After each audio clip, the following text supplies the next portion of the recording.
What's going on, everybody? Welcome back to the Hills Are Silent podcast, where we like to chippity chip away and chop it up about the games of yesterday, today, and tomorrow. I am Two-Tone the Artist. And I am Mitch the Peach. Let's do this. All right, so we were out last week. Man, just had a lot going on. Mitch and I, we got full-time jobs.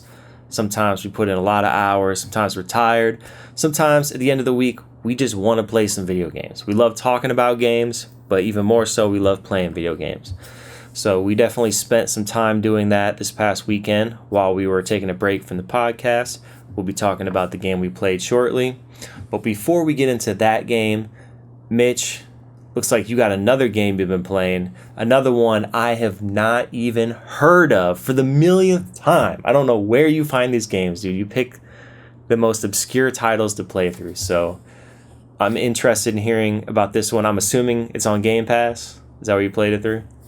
Yep, that it is. It's one that I'd seen coming down the pipeline, and the reason that I got into it, I will reveal here shortly. But the game is a 2023 puzzle adventure game called Cocoon, and it is developed by Geometric Interactive.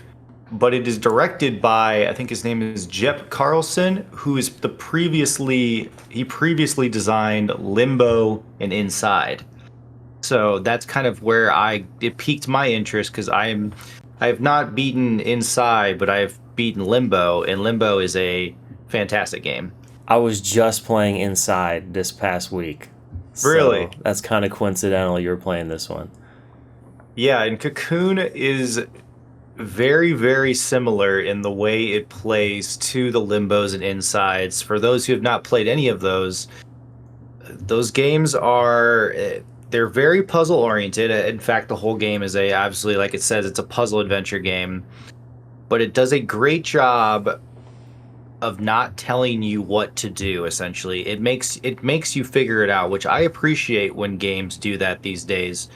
There's too many games lately that are kind of spoon feeding you on what to do and how to play the game, or like giving you hints when you don't want hints. I know more recently the God of War games, people are getting upset because the boy that is with Kratos, his son, always is talking if you get stuck and giving you hints on what to do, and people didn't want that during those puzzles. And I get that. I know people get frustrated if they can't figure something out, but I mean, looking at old school games, there was very few hints, and oftentimes you had to either consult a strategy guide, or nowadays, if you go back and play those games, you have to consult the internet. And it is appreciated to get a hint, but let me try to figure it out first. Let me give it an honest go. And you're right, some games like God of War, it's before you even had a chance to think what the solution can be, there's some character with you that's just giving you the solution, or your own characters like narrating what's going on in their own head, like, I wonder if I did this. Like, I think of the Uncharted series is a good example. Nathan Drake's always like, I wonder if those writings on that cave wall have anything to do with this puzzle right here. Yeah, so I appreciate games like this, because literally they drop you into the game and they give you nothing. There is no introduction on how to play, what to do, anything. You just drop in and you kind of just figure it out. Like I moved around and just started messing with things, and then I kind of just got it. Like, and I think they did a great job of not telling you what to do, but putting enough in their world to make you be able to figure out without any sort of hints. I don't think I looked up anything on this game. I thought I would, because, while I think I am a good puzzle game player, sometimes I do get stuck on tougher puzzles, but I think I moved through that entire game without any sort of hints, which was nice. And I think it's a prop to the game design of really like allowing players to explore for themselves, but making it easy enough to figure it out without having to be brutally difficult. Like we talked about last week with Paranormasight, with having to go into a menu and turn down a game slider that doesn't exist. Like, it was nothing like that. It was really just all in the world at your disposal. You just needed to figure out how to get from point A to B. And essentially, the game itself, so the player wakes up in a barren wasteland soon after, and then you plop in this world and you discover a mysterious orb.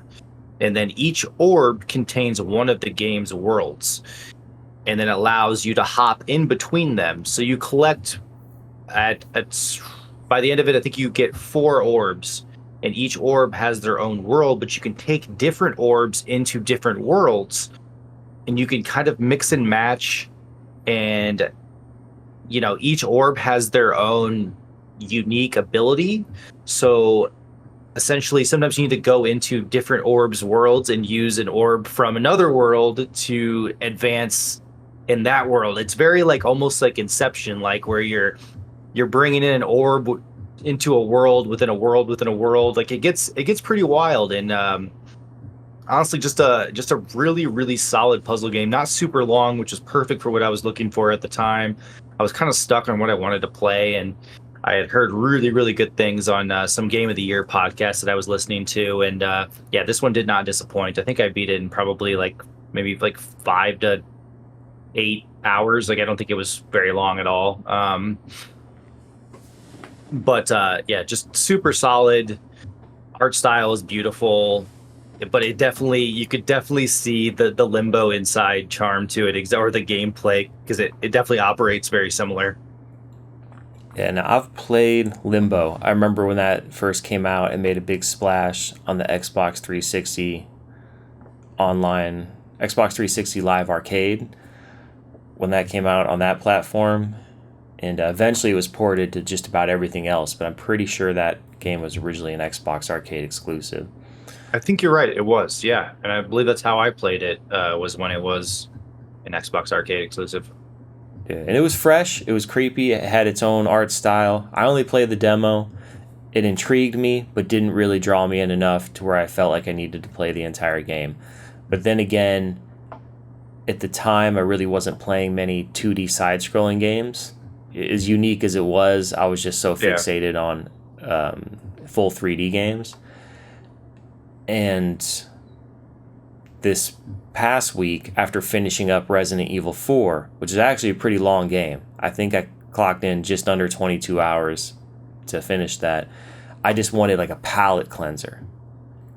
I was like, give me a game that's short, 2 to 3 hours or something, just a quick different experience to cleanse my palate until I figure out what's the next big game I want to dive into. So I ended up starting to play Inside, and it hooked me in the beginning.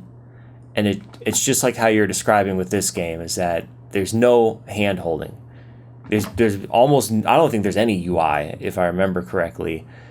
And really you only have a few buttons you can use on the controller, and it's all just contextual. Like you just have to figure out the puzzle just based on your surroundings. And sometimes it can be a little strange, but oftentimes they do give you enough to figure it out quickly. It takes you a minute to think about it, but there's enough there where you can figure it out before you get frustrated and really feel stuck. Exactly. It gives you enough where you can do trial and error on certain things to eventually you find the solution by messing with certain things within the environment. Yeah, and the cool thing about it's puzzle after puzzle, moving from room to room pretty much, or area to area. And the cool thing about this one is at the end of every world, you get a new orb with a new ability. But before you get that new orb, there are like a boss battle on each of the worlds, which I thought was really creative because it kind of mixed almost like a. It was very like still puzzle like. Well, all these bosses had their own unique mechanics that you kind of had to dodge, but it almost felt like a dungeon, like in an MMO or something, where I'm having to learn a certain mechanic in order to defeat this boss, by also like learning, the puzzle within itself of the boss, because the boss really was its own puzzle. But also you had to figure out how to kill it or destroy it so that you could get the orb from it. So a lot of really unique boss battles within that too, as well as just the puzzles leading up to the bosses in each of those worlds. So yeah, I mean, I burned through that game really quick. Yeah, just a beautiful game, played really well. I mean, definitely, I'm glad I got to it. And just with it being on Game Pass, it made it way easier to to check out. So yeah, that was Cocoon. I highly recommend people playing it if you have Game Pass. It's not a very long experience. If you're looking for something, just a short experience to get through, I think it's highly worth it. I actually went back. There were like optional things that you could get within the levels that weren't like dedicated, but they were like kind of like hidden relics or something that you could get. So I actually went back and look up how to get. You could go back to different points within the story after you beat it, wherever you want to go. And I wanted to get a 1,000 achievement score.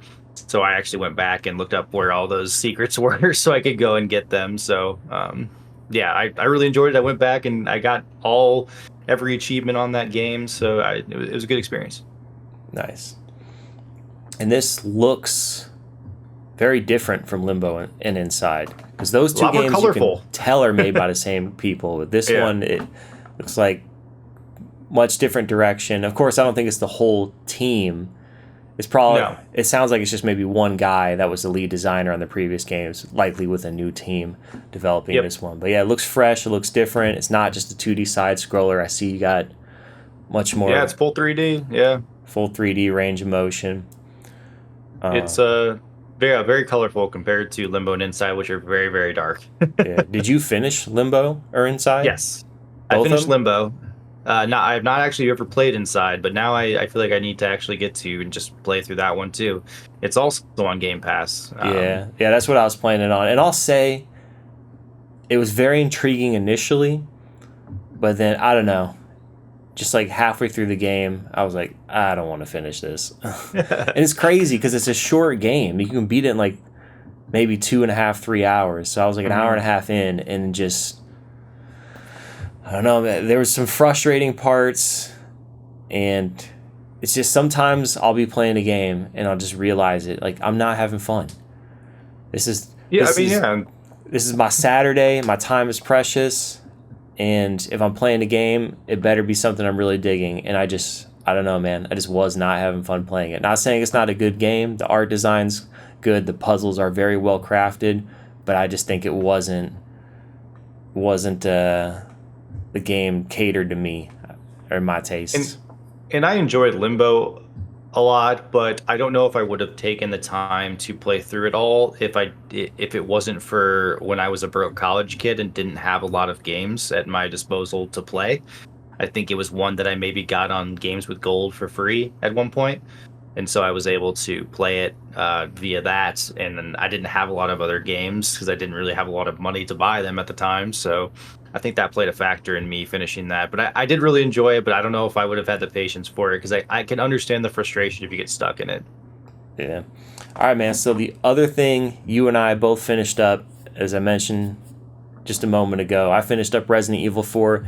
You had long already finished up Resident Evil 4 like weeks ago, and I still don't know how you did that. You said you beat the game in just a few sittings, and that game just kept going and going. And when I finished it and it said my playtime was like 20-something hours, I was like, this is a long game. I don't know how Mitch just cranked through this. I think I stayed up really late one night and just I was just really locked in. I'm like, all right, let's keep going. You know, there's some nights where I just stay up a little later and just keep it going. Yeah, and for those that haven't seen all our previous podcast episodes, to me, Resident Evil 4, even though it's beloved by many, is like this amazing, amazing game that was what truly brought Resident Evil into the mainstream. In my opinion, it was the black sheep, because that was the moment when Resident Evil went from survival horror to really just trying to be a third-person action game. And at the time when the original Resident Evil 4 came out, that really upset me. And I still played through it and beat the game, but I didn't really enjoy it. And it wasn't until years later that I went back with a fresh perspective and played it not through the lens of somebody expecting a horror experience with Resident Evil, but someone who's just looking at it as a game for what it is. And when I rebeat it years later, I enjoyed it much more. But I've always gravitated more towards the scary Resident Evil games, like Resident Evil 4, 5, and 6. They're all good action games, but they're not what I love about Resident Evil, and they're not scary really by any means. So I was not in any hurry to beat the Resident Evil 4 remake. I was with the Resident Evil 2 and Resident Evil 3 remakes. I got those games both on day one and cranked through them. But Resident Evil 4, I was kind of like, yeah, I'll get to it when I get to it. And I did. And you did. So what did you think of the game? Because you just came fresh off of beating a whole bunch of Resident Evil games. You finished the Resident Evil 2 remake, Resident Evil 3 remake. You'd already played through Resident Evil 7 and 8 not too long ago. Played Code Veronica as well. Yeah, you just beat Code Veronica last year, and you and I beat Resident Evil Outbreak. So yeah, you were fresh off of a lot of really good Resident Evil games. So yeah, what was your thoughts on Resident Evil 4 Remake? Yeah, I think I texted you when I was very early on in it, and I was just like, Mike, I'm not really enjoying this so far. Like, I ended up enjoying the game. I cranked through it pretty fast, and I ended up liking it, but playing those remakes compared to when I was playing the 2 and 3 remakes, like you just said, like I really missed the horror aspect of the survival horror. Like I started playing and I was like, man, this just feels just too actiony. Like I'm just having to like kill hordes of zombies, and it's not like I'm having to be tactical with resources or obviously zombies don't seem much of a threat in 4 as they did in the survival horror of 2 and 3. I don't know, it's just a different, like you said, it's just a different type of game. Like, not that it's bad, but like I was, I guess I'm just like you. I gravitate more toward the older ones where I have to be a little more strategic with it, and not like I'm just kind of trying to mow down, a bunch of enemies all the time. But I mean, there are a lot of positives with 4. I'm not going to say I didn't enjoy it. I love anything Resident Evil puts out, but yeah, if I have to put it in my rankings, I think it goes below 2 and 3 for sure in my mind. Where do you put it in your rankings? Yeah, like I mentioned, Resident Evil 4, to me, like I said, it's more of a black sheep or maybe a spin-off or something. And this remake, they did ramp the horror up more than the original Resident Evil 4. The original Resident Evil 4 was like not scary at all. This one at least had creepier monsters. Like they made a conscious effort to make them look creepier. They made a conscious effort to make the levels more atmospheric. And there were actually a few scary moments that were very tense. I remember when you play as oh my god, what's her name? Is it Ashley? Ashley. Yeah. So in the game, you're trying to rescue the president's daughter, Ashley, and it's just this never-ending cycle of you rescue her, she gets re-kidnapped. You rescue her, she gets re-kidnapped. You rescue her, and so on and so forth. But there's one point in the game where you play as her, and you're completely helpless with no weapons, and you're going through this creepy old like Victorian house, and the suits of armor have the parasite like inside of them, and they're coming to life and they're chasing you, and it's like pitch black. That moment was pretty tense. And there's another area where you fight these like regenerating monsters that cannot be killed until you get a certain weapon that allows you to see their weak points. Yeah. And you're in a lab, and that part, it's pretty much pitch black there, and those things are creepy looking, and they're very... They made the game much, much darker. Resident Evil 4 on PlayStation 2 and GameCube was pretty bright, and you had good visibility. This one, just the fact of lighting technology getting so much better and shadow technology getting so much better, they were able to make things way darker and more atmospheric.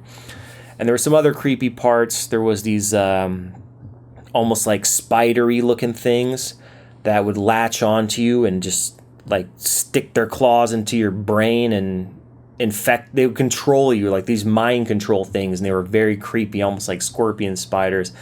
And every time I saw one of those, it just made my skin crawl, and it was just like, oh, I panicked every time I saw one of those.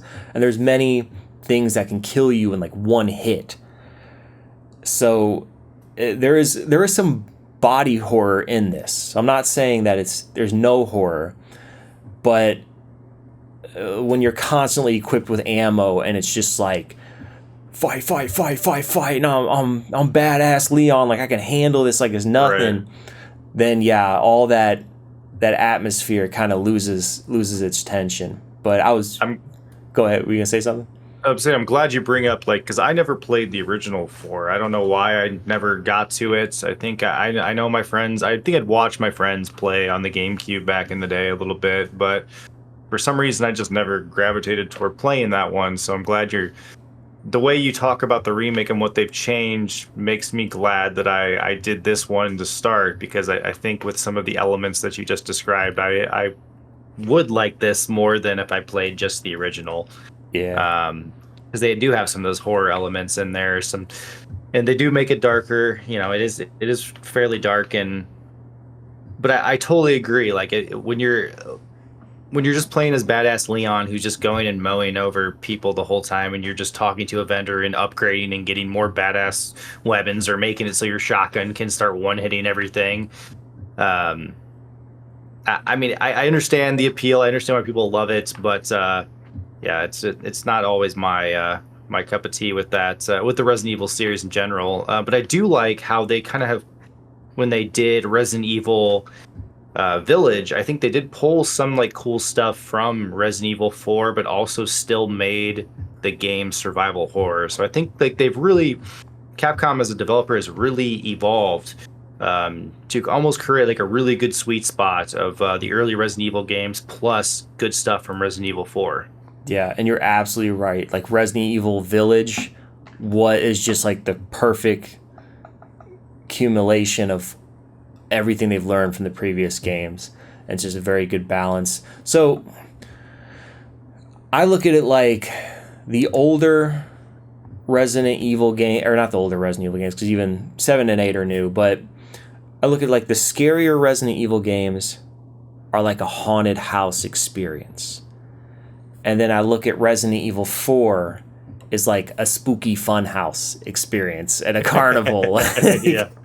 I mean, there's even the part in the game where you're going down you're in a mine You're cart. in a mine cart. You're going through the mine. Like it's just like totally like funhouse stuff. But it's got some tension, but yeah, it's never like pure horror. Right. And in Resident Evil, like I as we'll talk about with Outbreak here shortly, I always want to feel like I'm in danger. Like I always want to feel like at any moment, like this could ruin my, wherever I am right now. Like something could pop out and completely end my run, and then I have to restart from my save point or wherever I am. I like that constant danger of the survival horror, and I feel like with Resident Evil 4, I never really feel like I'm even if I die, like it's more just annoying than if it's than anything because I'm just getting swarmed with all these, these zombies that I can usually take out pretty easy. But I don't know, just a different feeling, I guess. Yeah, absolutely. It's very in Resident Evil 4 is more video gamey feeling to me. Yeah. Like there's definitely this video game loop of fight and upgrade, collect, explore. It was very addicting, I'll say. Like I was looking forward to playing it each night and getting a little farther and getting through it. It was definitely a good game, but it's definitely more of a video game feel kind of arcadey experience than the other Resident Evil games. I did think it was kind of fun with the I don't know. I guess I got a nice like feeling from collecting the gems and slotting them into treasures and selling those treasures for a ton of money to upgrade a bunch of stuff. Like I did like that. I guess those transactions with the vendor. I enjoyed that, but I guess the stuff that I was buying, like there was nothing by the end. I was literally just upgrading like certain weapons that I thought worked for me, and then I didn't really care about anything else that was or maybe getting more inventory slots. So I mean, while it was nice like getting all those treasures and inserting them with gems and seeing if I could like combine to get as much money as possible, I feel like the return of what I was buying just really wasn't as interesting. Yeah. It was a good time. It was worth a playthrough. I had fun. It was gory. It was action packed. It had those addicting gameplay loops. And I meant to ask you, there's a point where it's almost like they open, I think it's new to the remake, the part where you're on the boat, like going from island to island on the boat. Is that different? Was that not supposed to be that kind of like little tiny open world experience? Was that different in the original? Yeah, I don't remember that. I remember you go out on the boat and then you fought the giant sea monster and that Yeah. was it. And the rest of you being in the boat was like a cutscene. And I think that whole fight is hilarious because like I don't know where he's getting all these like harpoons to chuck at him. Like he's just, Yeah. Oh man. Yeah. I was joking about that with Yesenia too. I was just like, he just has like infinite harpoons, and it's just funny. There's so much in this game that you just have to suspend your disbelief. Like the merchant, you just get through this huge dangerous section, and you go in the next room, and the merchant's like, "Hey, where you been?" Like hey, he's what's just going on? he's in every nook and cranny. It just makes no sense. Yeah, But the bosses looked amazing. they did. They did. They had such cool bosses. I think really all the enemy design was really good, and there's some really unique game mechanics. There was like a main cult leader that would empower the other enemies. Like if he showed up, he would kind of use his mental power to start upgrading all the other enemies. So if you don't hurry up and kill him, every other enemy in the room is just going to keep getting stronger and stronger, and it gets to the point where like it's almost impossible. So you have to hurry up and single him out and kill him before he ramps up all the other enemies. I thought that was an interesting game mechanic and very intense. I mean, they were trying a lot of stuff, and a lot of it was hitting the mark. So I definitely give it to the game designers at Capcom that were working on this. I respect 4, 5, and 6 for a lot of the boss battles that they have in all of those games. Like honestly, like I vividly remember some of them in 5, and even in 6, there's some where I can still remember to this day like fighting against. So while they are more action oriented, they do really throw some good bosses in there. Yeah, and as I always do, I save all the Magnum ammunition for the very final boss, and then when you do that in any Resident Evil game, it just makes the final boss a pushover. You're in good shape. So, but yeah, great game. I'm looking forward to playing the DLC Separate Ways. I think you said you're going to pick that up. Check that out. Yeah, just purchased it actually. Yeah, shout out to Microsoft Rewards giving me, Microsoft Rewards is cool, Mike. If you've not heard, you can collect rewards now for getting achievements in Xbox. So like doing stuff on Xbox gets me rewards to eventually redeem for gift cards or like Game Pass months. Or just browsing with Bing. I use Bing for like my browsing on my internet, and I get points for that too. So I like gather enough, and I get like a $10 gift card to Xbox, which I just use for Separate Ways. So I'm excited. Nice. All right, so rolling into the other game we've been playing is Resident Evil Outbreak File 2. For those that don't know, Capcom released Resident Evil Outbreak, the original one, and then File 2 years ago. I mean, we're talking like 20 years ago on the PlayStation 2. And PlayStation 2 was capable of playing online games. And this was Capcom's first attempt to have online co-op Resident Evil games. And it's pretty cool because it's those classic Resident Evil formula, like around the era of Code Veronica, but then you're also getting a co-op survival horror experience. And Mitch and I last year played through the first game. It was a bit janky, and it was very difficult. Some of the levels can be anywhere from an hour all the way to the last level, which was like almost 2.5 hours long, and there's plenty of opportunities to instantly die. So you basically have to play nonstop for anywhere from an hour to 2.5 hours without making a single mistake. Otherwise, you're going to start all the way back over from the beginning. And it was a difficult game. It tested our patience, but we got through it. It was tense, and overall, it was a fun game. So as I mentioned, it was a PlayStation 2 online game. Well, the servers were shut down years ago, and then someone was able to reverse engineer the online server and bring it back online with their own private dedicated server. So you can still play this game online today, which is amazing that it was brought back. And we jumped into no matter what time of day it is, no matter what time of day or what day of the week, it always seems like somebody's playing whenever you and I jump on. There's another server open always. Like people are taking advantage. Yeah, it's crazy that people still play this game like regularly. these two games, I mean. So we jumped into Outbreak 2. Immediately, my first thing I noticed was Outbreak 2 is much easier. So we were getting through the levels much quicker, and it was still tense. It was still a lot of the same game mechanics. It's basically more of the same. It was like additional levels. I'd almost consider it more of like an expansion pack or a DLC as like a true full-blown next level sequel. And I appreciated that it was more refined and an easier, more streamlined experience because, as I mentioned, the first game was really difficult. We pretty much beat it. I say pretty much because we tried to finish up the very last level today, and it keeps freezing on me at the same place in the last level. And that's it. We're basically, I don't know what it is, but we just can't beat it right now. The game just keeps locking up. I mean, the fact that it's a fan-made, recreated server, maybe there's some bugs, maybe there's some issues, maybe there's something corrupt in my game data. I don't know. But we got 90% of the way there, so it is what it is. But anyway, I've enjoyed it. Mitch, what are your thoughts on Outbreak File 2? How does it compare to the first one? Just what do you think about it? Yeah, I definitely think it's easier than the first one. I think there was less. I got nervous with the first level that we played in the zoo because there was one area where the big what was it? The big elephant zombie thing that was could come through the window and grab you and just end your run, and you had to start the level all the way over, and that happened to us one time. But after that level, I don't think we ran into much of that as far as like just randomness, like in File 1 when we were in the water and the shark could get you, or like the shark could knock you in the water and drag you under. There wasn't too much of that after that first level in the zoo.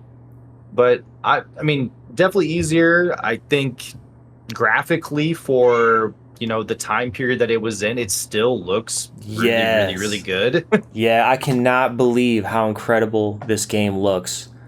We just forget how good games looked on the PlayStation 2. And I mean, in the right hands, with the right artists and the right developers, some really incredible things were done on that console. I mean, of course, there were other games that were more bland looking, but yeah, every room we went in, I was just like, I can't believe this is a PlayStation 2 game. There's shadows, there's just detail and everything. The character models are detailed. It was a gorgeous game. Definitely. Yeah, and it was nice that we could also play as our same usual characters from File 1, so we kind of already were in a nice groove of knowing like the characters that we need to play as, what would work for us, and I think it was a good strategy that we stick with those characters until the final level where we figured out that our pistols could break if we got hit by some of the hunters, and we had to switch up a character. But yeah, I mean, all in all, easier, which was fine because I think you and I just really wanted to get through it if we could. So it's a bummer that we couldn't finish the final chapter, but yeah, we got through most of it. Yeah, and I give props to the creative ideas these developers came up with. As Mitch mentioned, one of the levels takes place in a zoo. So a zombie outbreak in a zoo. So you got a zombie elephant. That's like the main boss. You got a zombie, what was it, a lion? Tiger, yeah, lion. Lion, zombie, alligators. Yep. Oh, the swamp part was so creepy. We had to make our way through the swamp to get to the other side, and there was a zombie alligator in the swamp. Oh, I just have like an internal fear of alligators and crocodiles. They're just terrifying animals to me. So that one, yeah, that got me going. I just find it funny. I really liked that level. That level was good and clever. I just find it funny that how excited I got when I realized one of the levels was back at the Raccoon Police Department from Resident Evil 2. I mean, they kind of switched it up and remixed it a little bit, but for the most part, it was pretty much like for like on the Raccoon Police Department. It's just funny because it's like all you have to do is remake Resident Evil 2 in any form or fashion, and I get People excited. love it. They could give me all the new levels in the world, but I'm like, no, man, just take me back to the Raccoon Police Department. Right. That was a cool level, and a nice surprise. It also is that old Resident Evil charm to it, kind of like what I talked about when I played Code Veronica, as far as a lot of the cutscenes and dialogue.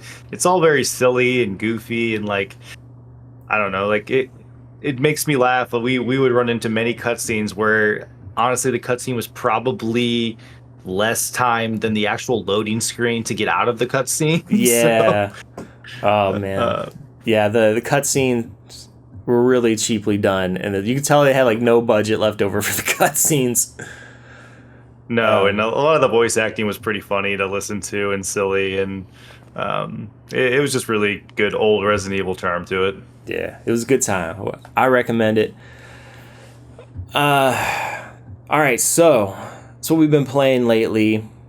Now, I know I mentioned that my New Year's resolution was to buy less stuff, and that includes games, which, ladies and gentlemen, I've adhered to that so far.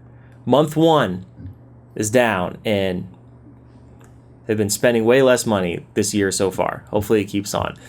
Well Having done, said that, though, I'm still always going to be an advocate for physical video games, actually owning your stuff. And Mitch brought to my attention that there's a lot going on in the news that has basically been bad news hitting physical media. And that's not just video games, that's movies, that's everything. It's like, I get it. We consume a lot of stuff digitally these days. We've got Steam, we've got the Epic Games Store, we've got all these digital game distribution platforms. You can buy your games straight through your PlayStation, straight through your Xbox. All these movies are streaming, all this music is streaming, and the convenience is amazing, but we should also always have the opportunity to buy this stuff physically and really, really own it if we so choose. But anyway, having said that, Mitch, I'll let you get into some of the articles you found.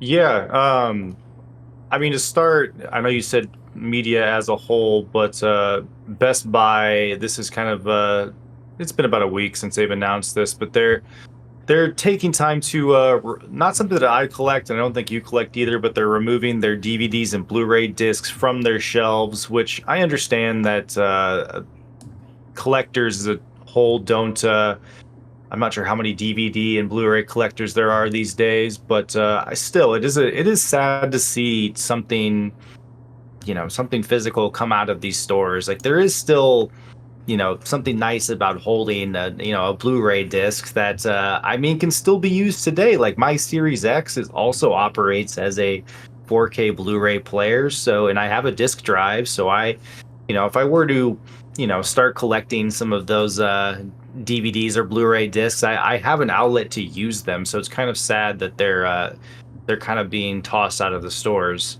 And I understand, again, to go into the movie aspect, there are the Netflixes, the Hulus, the HBOs, the Amazon Prime Video. I understand that we are all going to a streaming service world, but as someone who does not like to subscribe to those services, I think owning some of my favorite media is a bit more, is a bit more worth it for me than having to pay the $9.99 to heck $15 a month for every streaming service just to get something specific. Like, if I want to stream The Office, I have to make sure I am subscribed to Peacock. And if I want to watch Stranger Things, I have to make sure I have an Amazon subscription. And that stuff adds up, instead of just buying, a full box set of Stranger Things or a full box set of The Office and having it and just not having to pay a monthly fee for it. So I feel like it operates toward not only games, but obviously physical media as a whole. And that's what's going on at Best Buy. But in more gaming news, another downer that actually just happened this week, and it is a kind of a bigger story of layoffs, but Microsoft is pulling the plug on its entire physical media, or what do they call it? Their entire department's dedicated to bringing Xbox games to retail, which is kind of scary, honestly. I've not. It's not something that I've seen from too many big game companies, at all. And I haven't seen any sort of.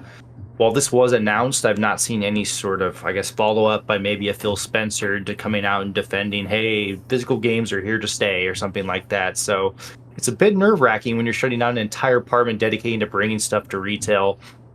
Because as somebody who plays Xbox as his main console, and I do collect a lot of physical games, I have a ton for my Xbox Series X, and I want to continue collecting them for my Series X. So it's a bit scary, an entire department shuts down. I don't know, Mike. What are your thoughts on this portion? Yeah, well, it's never good hearing people lose their jobs, especially when it's a large amount of people. I mean, this says around 1,900 jobs were cut.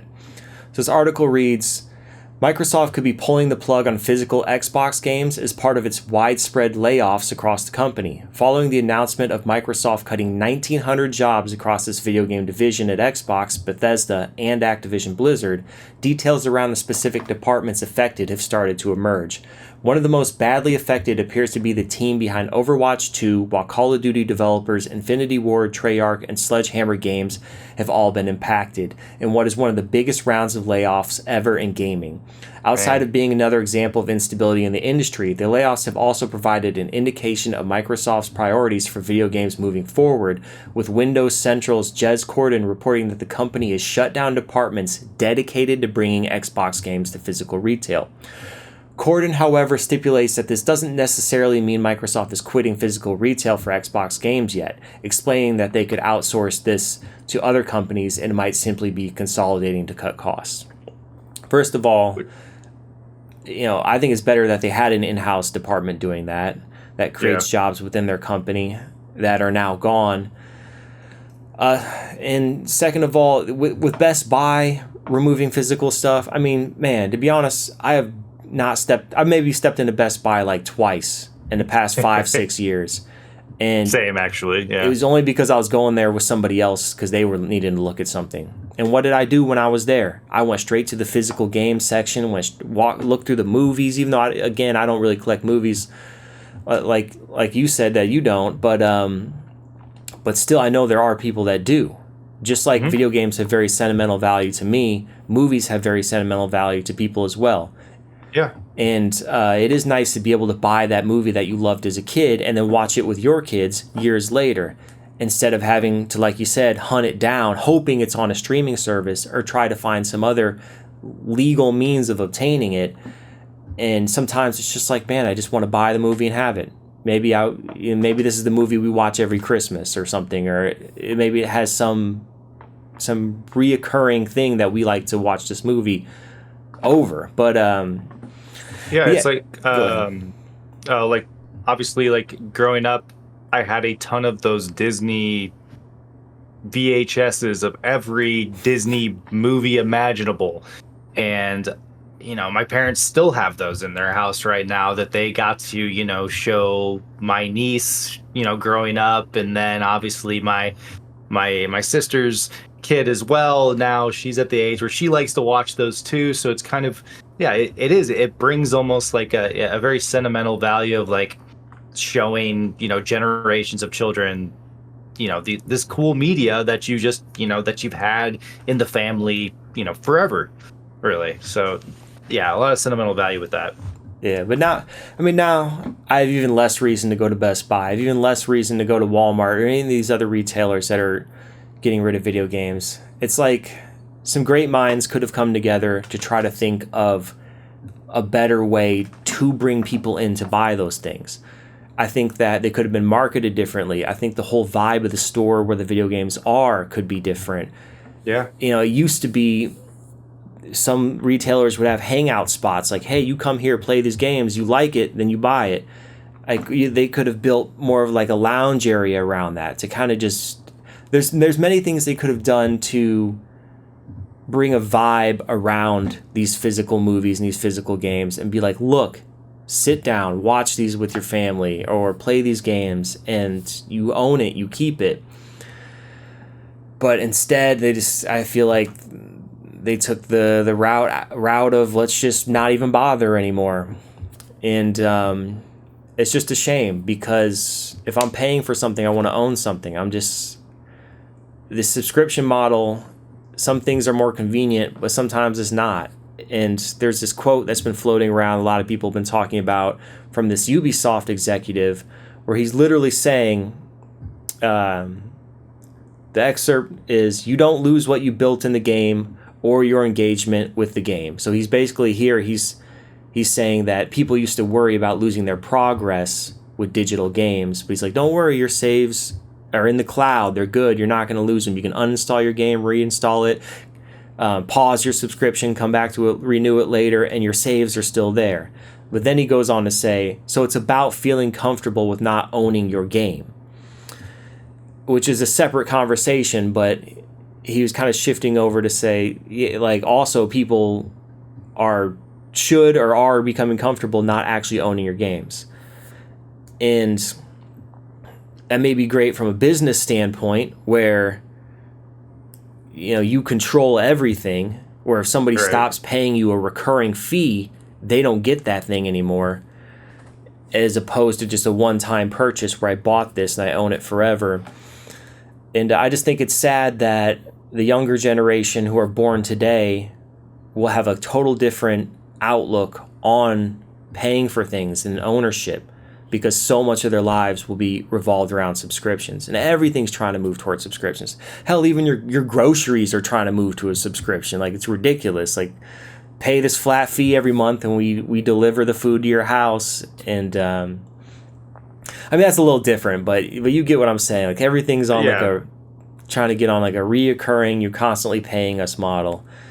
And it adds up, and that's why it's like, I want the option to just buy the game once and keep it, because, I'm not always going to want to pay that reoccurring subscription and keep taking money out of my bank account, where I could at least, a lot of times, like, our strategy is just waiting for physical games to get cheaper and getting those games while they are cheap. And, I feel like it's a better strategy for me than just continually paying, a subscription service for probably more per month than I'm actually going to buy this game that I want to play on the subscription service. Yeah, which that's a whole conversation in and of itself, because we usually wait till games get cheaper, but game developers and game publishers really rely on the people that are paying for that game full price day one. Yeah, that's true. But it also comes back to these companies just getting so bloated. And with Microsoft having to cut 1,900 jobs, it's just this company thing of businesses growing and growing and growing, then getting too big for their own weight, just too bloated, then they shrink down and grow, shrink down and grow. And a lot of these huge big budget games, they're fun, but I have just as much fun playing a lot cheaper games that are made with smaller development teams on more modest budgets. I just think that bigger doesn't always mean better. I totally agree, because I think a lot of, honestly, some of my favorite games that I played last year were more smaller budget, smaller team games. I mean, look at Signalist, for example. How many times do we talk about Signalist on this podcast, both of us playing it, and that was made by literally 2 people. Yeah, and that was an incredible experience. Yeah, I don't know. I just think that a lot of the extra cost in games is just inflated budgets from just over ambition. Sometimes it's okay to just scale things down smaller and then make a more focused experience. And yeah, I don't know. I love art. I love collecting art, and I want to own it. Just like somebody wants to own that Picasso, I want to own that physical copy of Quake or whatever it is. Like, it's it's something I can keep coming back to. And let's say I'm paying for Game Pass and I have a rough month and I can't afford my subscription that month, so my Game Pass gets shut off. And then if I don't own any physical games, I literally have nothing to play at that point if I was 100% relying on my Game Pass subscription. Yeah. And Exactly. then, yeah, I spent hundreds of dollars, and then yet I have nothing to permanently own or show for it. And let's say I was like halfway into a Yakuza game or something. I'm like 40 hours in, and then now I can't even access the game I was playing to continue on because I didn't actually own it. That's me with my PlayStation Plus library right now. I have not renewed PlayStation Plus, so I can't play any of those games that I redeemed for free at the moment because you have to have the subscription for it. So, Yeah, I think there can be a happy medium because I love the convenience of digital. It is nice to just purchase a game on Steam day one, like Resident Evil 2 Remake, for example. I got that day one and was able to download it and play it, didn't even have to leave my house. And I very much appreciated that. But I think there's room for both. I think that companies can cater to both. And I think that instead of Microsoft closing their physical department, that it should have just, maybe shifted. Maybe they have games and marketing strategies to focus more on a physical audience as well. And maybe if they preach it and put it out there like that, they really sell it. Like, hey man, you can get this game digitally for $40. Or if you're a diehard fan, you can get it for, 70 or $80 and you can actually own it for good or whatever. And I don't know, there's so many ways they could get clever with it. And but yeah. Yeah, I mean, maybe just print less copies of the physical media. I don't know. I'm not sure if that's a solution, but I mean, do something like our limited run guys do, that they have a limited window and they just print the amount of copies that people want, Yeah, and good mention because Josh Fairhurst from Limited Run, he swooped right in on Twitter and said, "We'll continue to support Xbox physical releases whenever possible at Limited Run games." And I don't remember if it was Limited Run or which, because there's several companies kind of like that. But after Sony kind of cut support for the PlayStation Vita, I think it was Limited Run games that they continued to release Vita games long after that, and they continued to do so all the way up until Sony stopped producing the Vita cartridges that they were relying on to create these physical releases of the later Vita games. Yep. So there is a market for it. Obviously, if there's a bunch of these companies dedicated to this. So it's not that there's not a market for it. I think it's just that these companies really understand that market. Yeah. And I think if some of the bigger companies took notice and said, okay, there's a market for this, we just have to understand this customer, that Microsoft could have its own limited runs division, as you were kind of alluding to. I think, like you said as well, there are ways to work around this instead of just completely cutting physical and saying we're only doing digital or we're only leaning into Game Pass or whatever. I think there are happy mediums to still do physical media. Agreed. All right, man. I think it's a good place to end this episode. Yeah. Well, thanks everybody for tuning in. Thank you again. If you made it all the way to the end of the episode, we greatly appreciate it. You can find all our episodes on YouTube, Spotify, and Apple Podcasts. Where else can we be found on the internet, Mitch? Yeah, our Twitter is at Hills Are Silent. Our Instagram is Instagram.com/Hills Are Silent. Our TikTok is at The Hills Are Silent Podcast. And our YouTube, again, is at The Hills Are Silent. If you have any questions, comments, hit us up on our Spotify comments, our YouTube comments. We have had a few, so maybe we'll read them on the next episode. But also hit us up on our email inbox, hillsaresilent@gmail.com. And as always, we will catch you on the next episode.